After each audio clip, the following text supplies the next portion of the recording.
right. Hello and welcome everyone to the Cleveland HubSpot user group.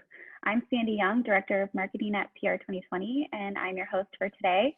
We will dive into how to get more and better leads from your website with HubSpot.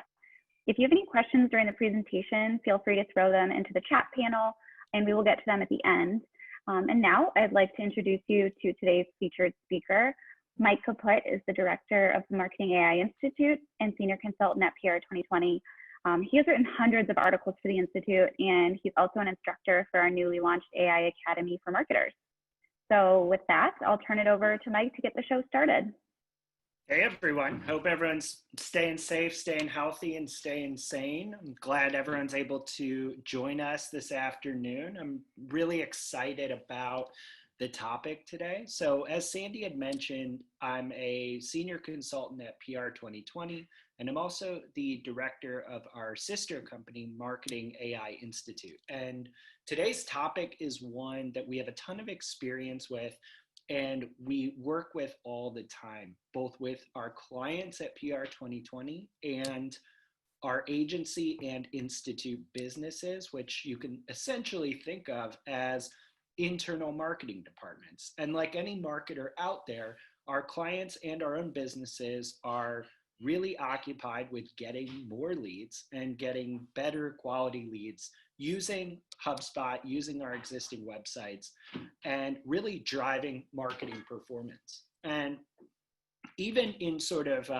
pre-COVID times, before our new normal here, getting new leads and getting more leads that are better quality has always been a challenge, but it's even harder today. So we're going to dive into exactly how you can be getting more leads, better quality leads by using HubSpot, and how to kind of maybe think about that challenge and the opportunity in our kind of new normal here.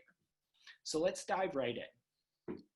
Now, there's a huge opportunity for marketers today, and the opportunity is unfortunately coming out of a bit of crisis. So obviously we're talking about COVID-19. This report that just came out from software company Twilio outlines this challenge / opportunity. And it really looks like this, is that COVID has accelerated companies' digital communications strategies by an average of 6 years. So what that means is that companies have moved forward by about 6 years to the present day, everything they're trying to do with digital communications for obvious reasons. Customers and prospects are in many cases physically unable to actually come to a brand location. They're physically unable to engage with a company, and companies conversely are physically unable in many cases to go seek out prospects, leads, customers at events, trade shows, conferences, informal meetups, what have you. So we found this data really interesting because it kind of highlights this fact that almost all enterprise decision makers believe that the pandemic has sped up their company's digital transformation. So digital transformation broadly being this move from offline marketing, sales, and communications to online marketing, sales, and communications. This is an opportunity that we've tried to take advantage of here at PR 2020 and through Marketing AI Institute for the last 5 years. We saw quite some time ago that this is where we were going. And in the last 5 years, we've spent a ton of time and energy with clients helping them transform their organizations into sort of digital first companies. What COVID has done with this is keep us on the same path, but move at a much higher rate of speed. Companies are being forced to embrace this new normal. And the new normal, in my mind, looks like 3 big things. It's obviously digital first. We have a number of customers who physically cannot engage with our brands. So we need to make sure that every experience that we provide to possible prospects is digital first and digital at its core, so that we can all have business conversations and marketing conversations fully online with full effectiveness. The speed here is also really, really important. We're not just being digital first marketers and companies anymore. We're doing it very, very fast. We are making a period of transition that should have taken years in about 6 months. Now, there have always been periods of digital transformation and change. What I think is a bit different this time is that there's actual appetite for this change. So we all have worked with, stakeholders, executives, or clients who are sometimes hesitant to really take the plunge into sort of a digital first and digital fast company. That seems to no longer be the case. Everyone understands now that this is a change that has to be made.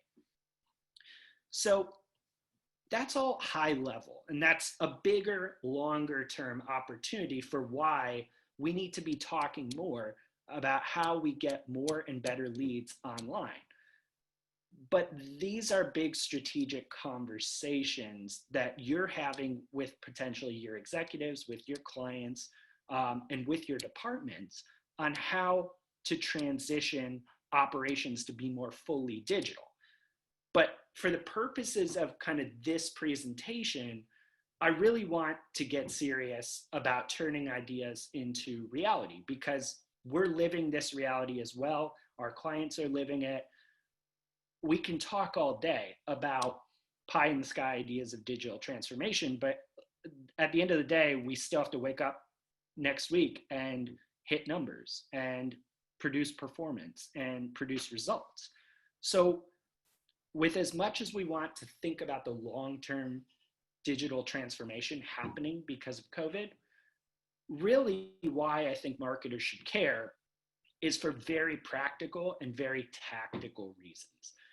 And those reasons are really break down to three big areas. Everyone needs new leads. That was true before COVID. It's true more now than ever. A lot of companies, unfortunately, are facing pretty unprecedented business challenges. The more leads you can get that are valid, the better for your business. Plenty of businesses in different industries are facing some pretty exciting new opportunities, actually. So new leads are required there as well. The new normal has also kind of given us a need for new lead sources. Obviously, if you're any type of business that relied in the past on trade shows to generate any significant portion of your leads, you are absolutely in desperate need of new lead sources. Plenty of businesses that are starting to transition more to fully digital, fully online operations are also just dipping their toes in the water of a number of different online lead sources that they might not have been familiar with. There's also, of course, a need for better leads. This was true pre-COVID, but it's even more true now.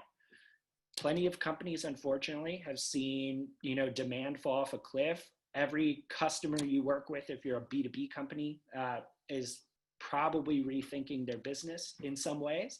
That doesn't necessarily mean everyone is hurting for sales, but the dynamic has changed where I would be safe to say, I think, that a lot of companies are starting to reevaluate what a great lead looks like and what they should be thinking about in terms of attracting more of those leads.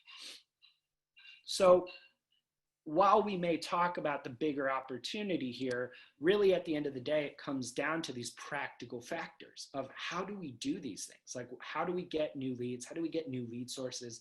How do we get better leads?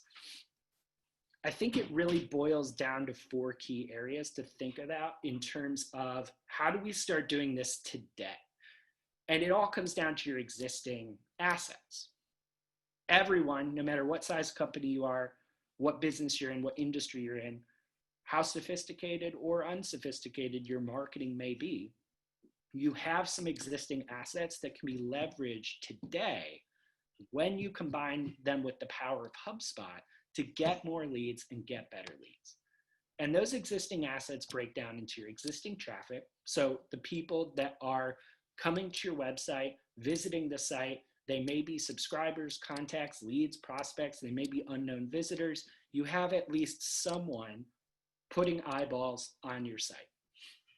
You have existing content. You have some type of content, even if you're a very robust organization publishing tons of great online content, you have tons of material that you can start rethinking and remixing into lead generation assets that we can then use to get more leads and to get better leads. Even if you don't have a publish often, you likely internally or externally have some type of content that's on your website that is used in marketing materials that we can start mining for some type of offer to be presenting leads with. You have an existing pipeline. Now, it may have been greatly reduced in quality or in validity thanks to COVID, but there are at least some people your brand is actively engaged with that may be interested in your product or service. And you have an existing platform. Now, I would venture to say probably most people on this call are HubSpot customers, but some people may be evaluating HubSpot. Either way, you have some type of existing online platform in the form of a website hosted either with HubSpot or with another provider that is an existing platform that you use to communicate digitally with customers. So what we're going to talk about today is how do you use these existing assets with HubSpot to actively produce lead generation results. And we're going to get very tactical by talking about 3 big features that are used in HubSpot to do this. Now, the 3 features you see here are not the only ways to generate leads in HubSpot, but they are 3 ways that we've found that are immediately actionable. And I want to walk through each of them with you. And as I go through each of them, we're going to talk about at a very high level what they are. We'll cover the basics in case, some people that haven't used them are unfamiliar with them.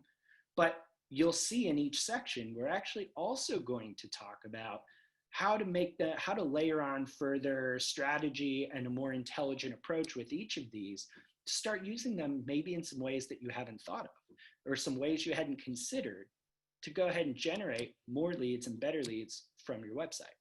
So the 3 things we're going to talk about are HubSpot's pop-up function, the pop-up forms and how to use them in a really smart way to get more leads and get better leads. We're going to talk about calls to action and how you can use them in more intelligent ways to learn more about your leads, to get better conversion data on leads and improve your conversion rates.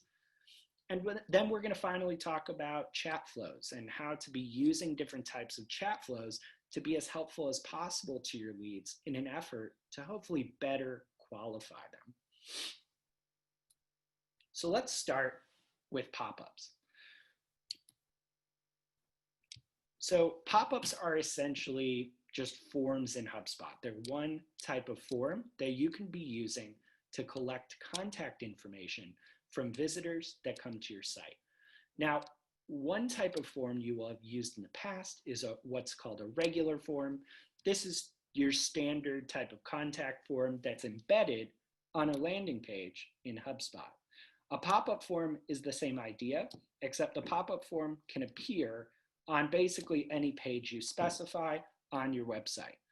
Instead of a user having to click a link or find a link to a landing page, land on it, read it, fill out the form, they're instead essentially served the form in some format on different pages on your site.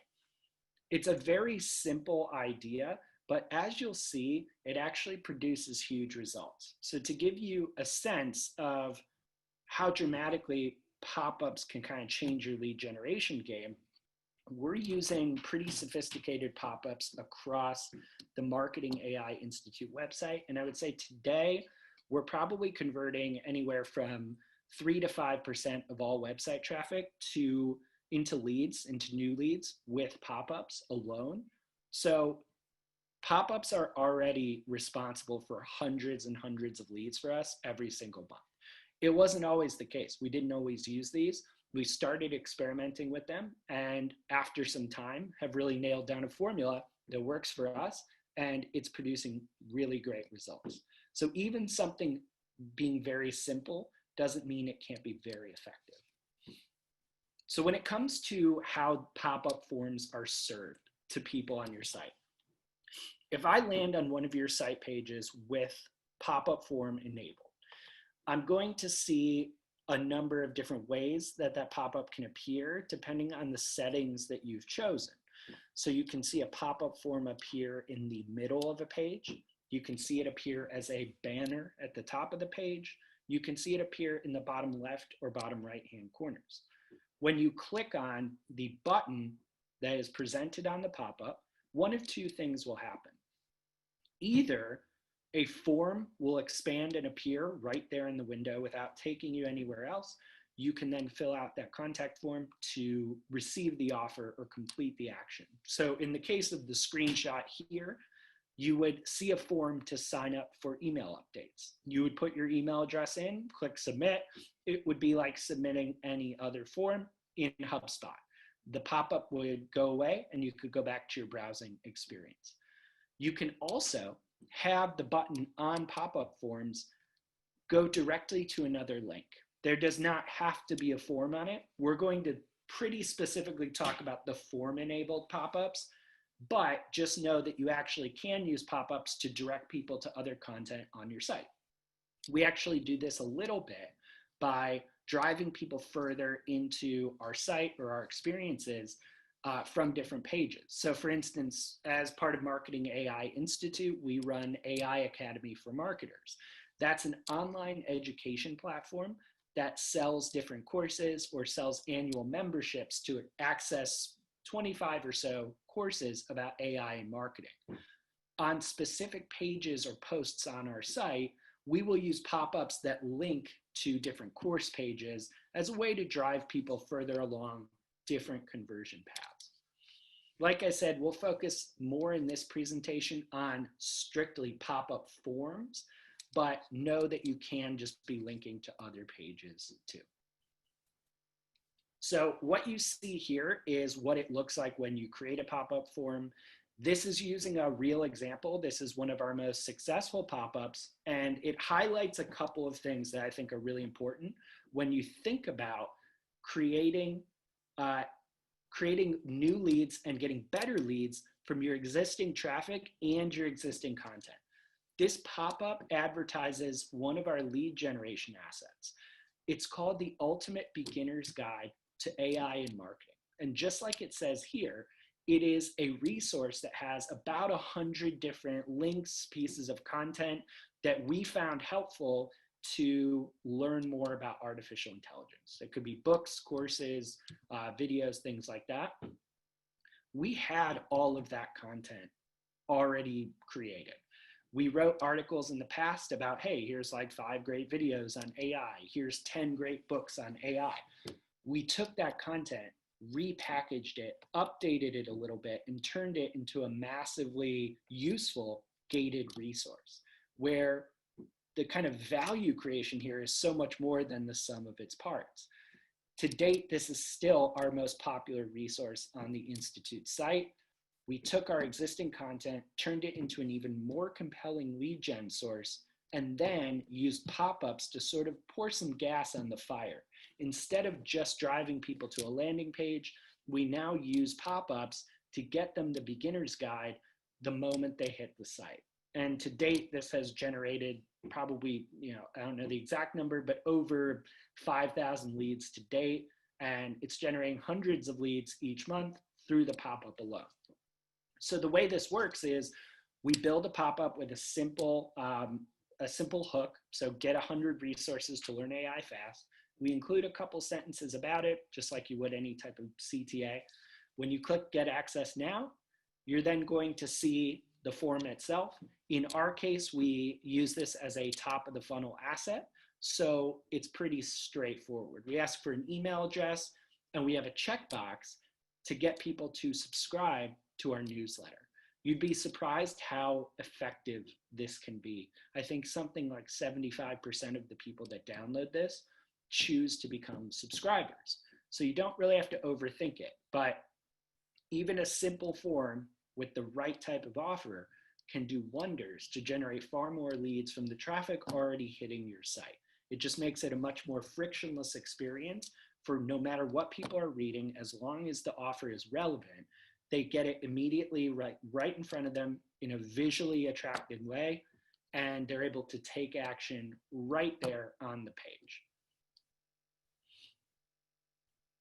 So what you see here is how we can actually layer in a little more complexity as well. If you've never used pop-ups before, I would recommend you find whatever offer you think is going to convert pretty well and start experimenting as soon as possible with putting a pop-up on top traffic pages on your site. Start there. Start seeing if you can generate some more leads from the traffic you've already spent time and energy getting to the site. You can also start to get much more granular. What you see here is the targeting features of pop-up forms.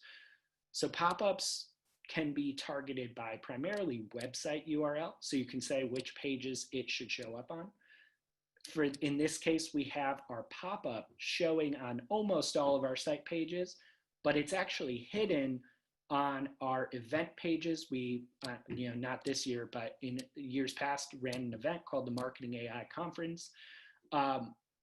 It's either hidden on event pages or hidden on AI Academy pages. The thinking being visitors to those pages are looking more for information around those sort of products and services rather than an entry-level asset. So we're using pop-up targeting to make sure that our pop-up experience is getting more personalized and more tailored to the user's sort of behavior and preferences. You can also see at the bottom here, there are ways to target based on visitor information and behavior. You can get even more specific by saying, okay, only show a pop-up or hide it if someone is on a specific list, if someone is from a specific country, has a specific IP address. There's a lot of different ways and options that you can start customizing this experience where you started with just a simple pop-up form, but the sky is kind of the limit of figuring out exactly which pop-ups show to which users for a more personalized lead generation experience. And so far, based on the numbers we've seen, it's a really effective approach to get more people interested in the right assets and get them into your database. In fact, we've kind of taken this even further. What you see here is our mapping of a pop-up funnel on our site. So this is a little outdated. The site works a little differently these days.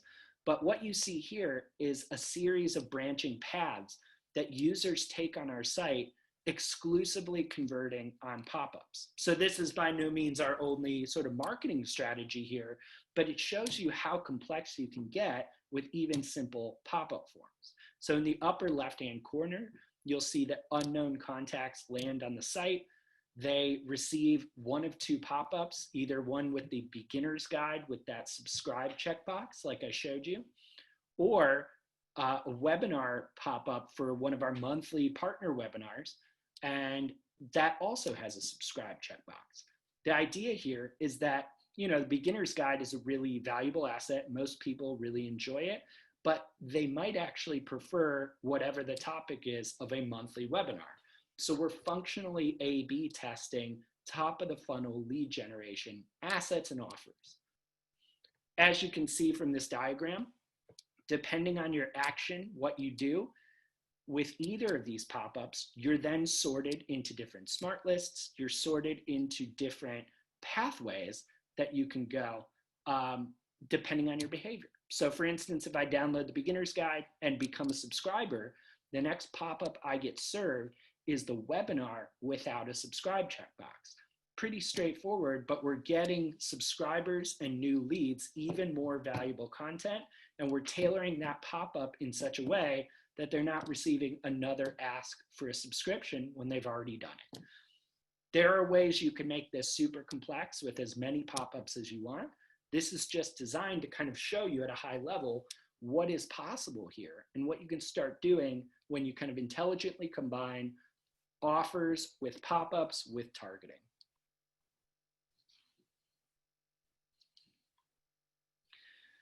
So we've talked about how to use pop-ups and better targeting to generate more leads and to move leads a little further through the funnel. We can also use calls to action in HubSpot in a number of intelligent ways to learn more about what leads want, what offers resonate, and what signals turn into intent for each of these leads as an intent signal to buy. So when I say intelligent CTAs here, we're talking about using HubSpot's existing CTA functionality in a more intelligent way.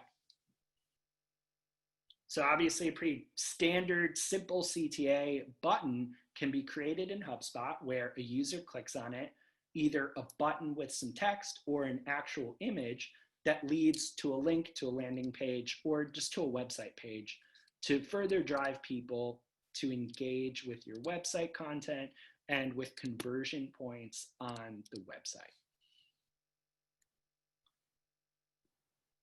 Here's where it can get more interesting and more granular.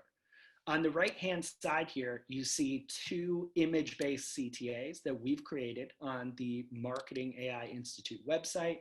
One of them is for that beginner's guide. Another is for AI Academy for marketers.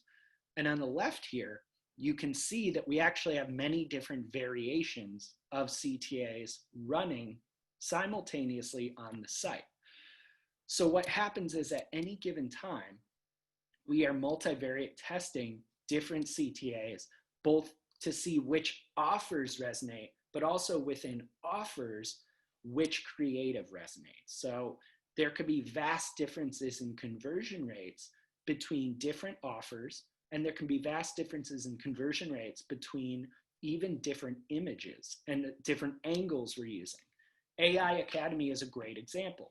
The CTA you see here is an overall CTA that promotes the platform as a whole. We are also multivariate testing other CTAs that focus on individual instructors, different types of courses, and different angles. And then we're able to actually gather data about which of those are being clicked on the most, which of those are converting the most people. So what the user sees is something like the screenshot on the right. You scroll to the bottom of a page or a blog post, and you see a single CTA. On this visit, when this screenshot was taken, I was given a beginner's guide. CTA was served up to me. When I go to another post, I may see the AI Academy for Marketers CTA that talks about the platform as a whole. On a third visit, I may see a course-specific CTA that promotes a single instructor or instructor-led certification course. In this way, we can actually start seeing exactly which CTAs we should be promoting more. We can see which offers probably resonate the most with different types of website traffic. And then within those offers, we can tell, okay, hey, which CTAs actually seem to be the most effective. We can then take this data and use it in a ton of really, really interesting ways when it comes to not only getting more leads, but getting better quality leads. So for instance, we're just diving into everything possible here, but you can actually start using data like CTA clicks as what we would call high intent signals. So as part of our work with AI Academy, we are essentially reverse engineering what are the factors most likely to lead a contact in our database to make an AI Academy purchase. So we can say, oh, out of all the customers for AI Academy, anyone who clicked a certain CTA was actually 2 times as likely to buy. That gives us what we would call a high intent signal. So the CTA data isn't just useful to see what are people going to click on, what are they going to convert on. You can actually be using very basic HubSpot CTAs in more complex ways to start informing things like lead prioritization, lead qualification, and lead scoring.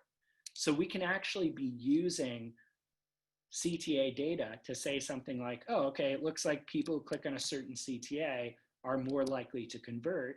Let's prioritize that smart list for our lead outreach this week because we think that there's a higher chance we can move them further down the funnel.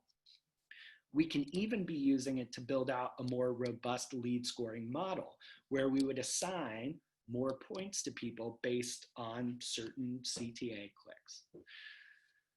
So none of this is saying you have to go from 0 to 60 with this stuff in 2 seconds. It's more showing you how even starting small and simple and taking single steps to using some of these features in a more intelligent way can produce huge results and start giving you the data you need to do even more complex things.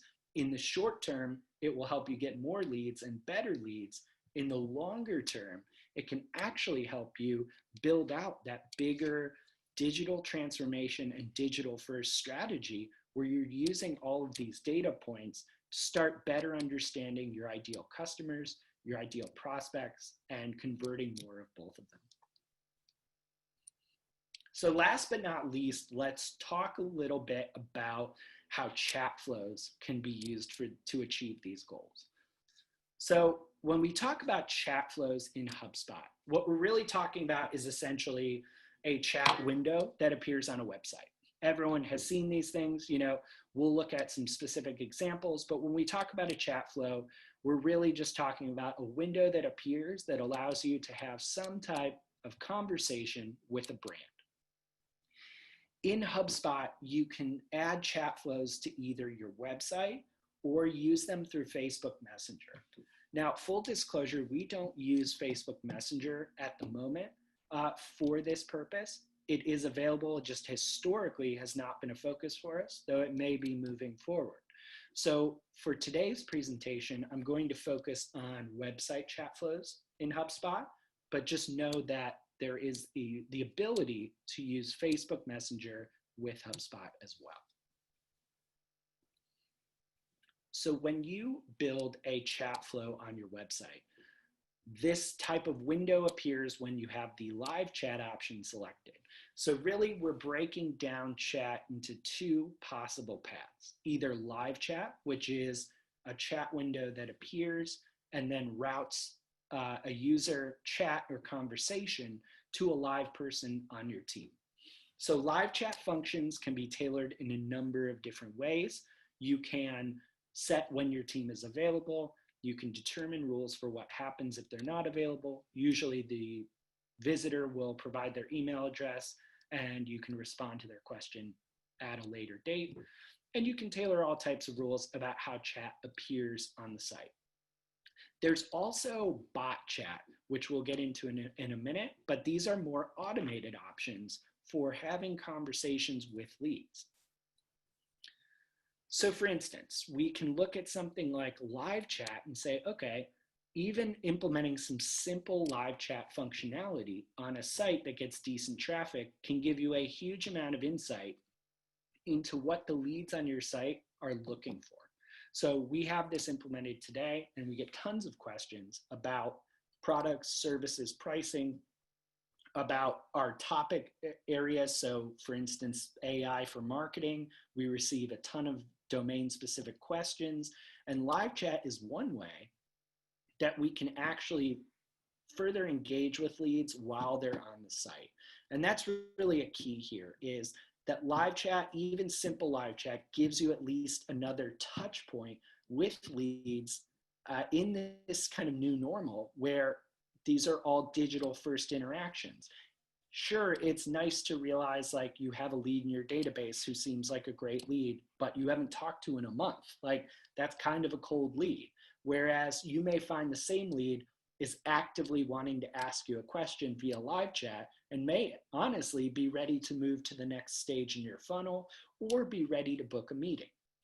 So it's really critical to come up with ways that you can be using a touch point like this that happens in real time when someone is actively on the site versus, say, a later email nurturing sequence or an ad or something like that.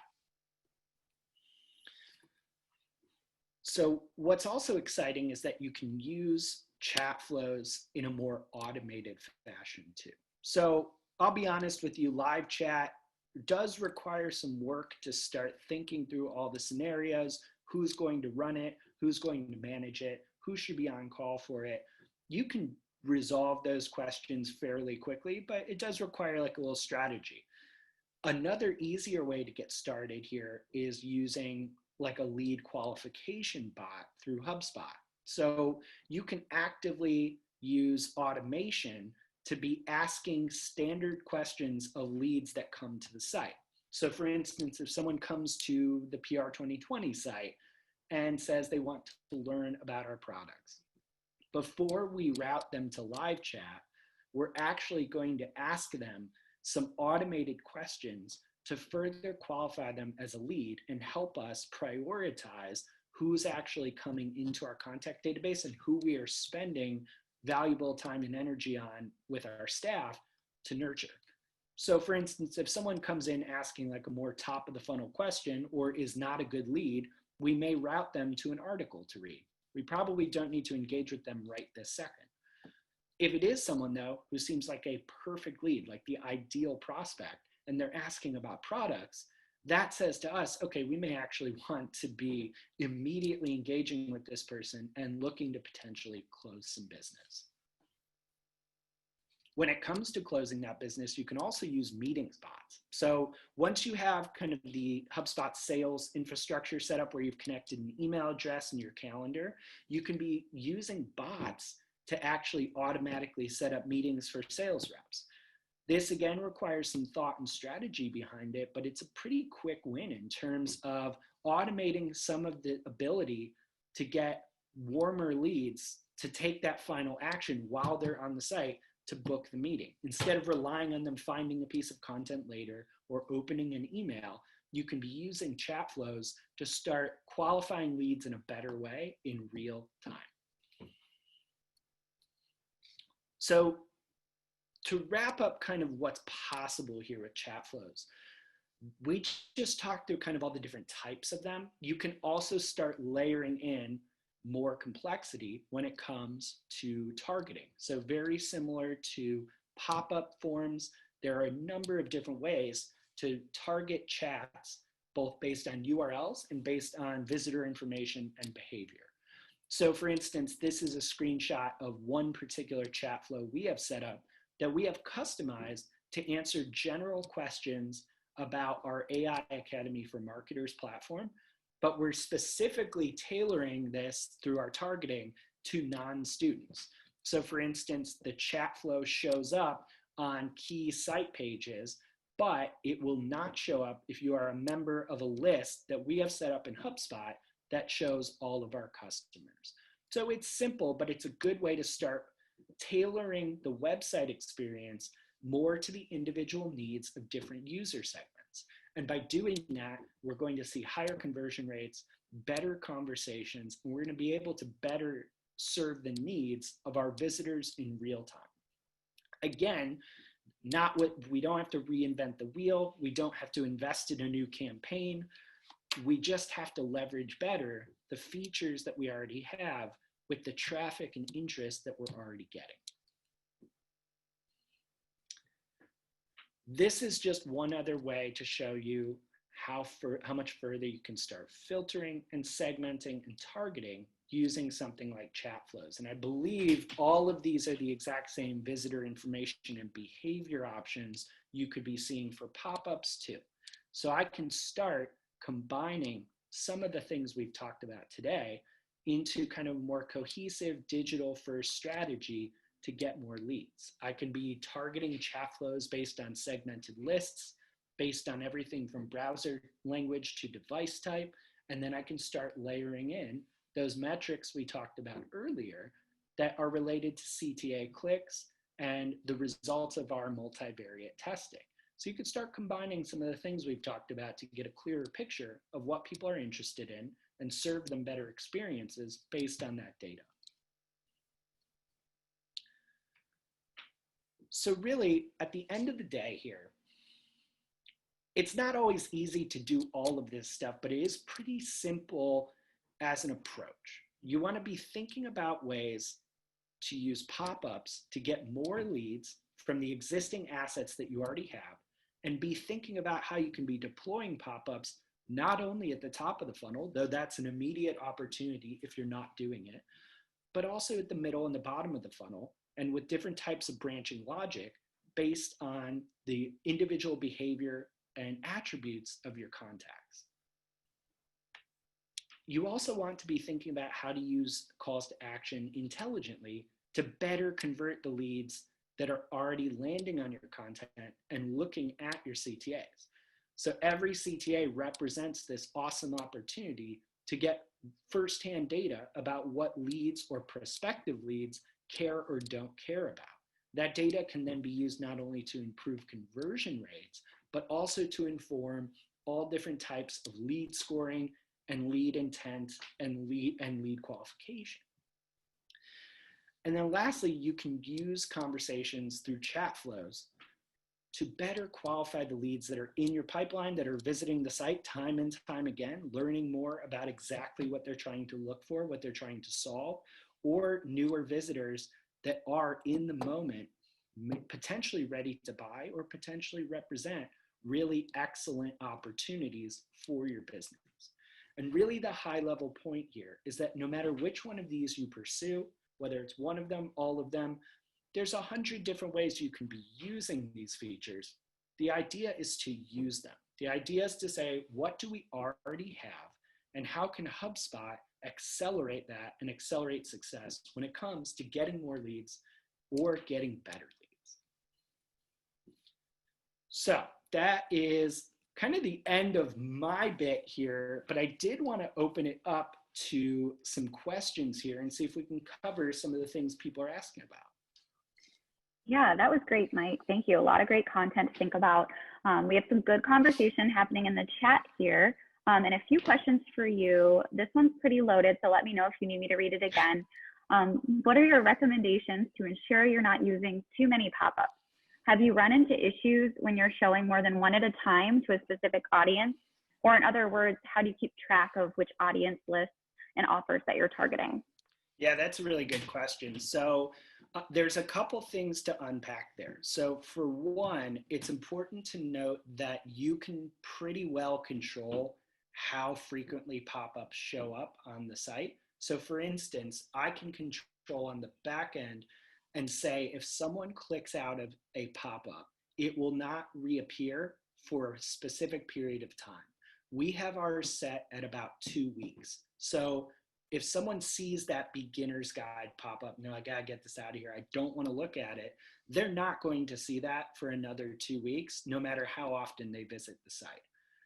It's a little bit more of an art than a science, but I just often try to default to me thinking about how often I visit certain sites, thinking about my preferences. And so we arrived at 2 weeks feeling like a pretty solid amount of time if you want to click out of that and you don't want to see it.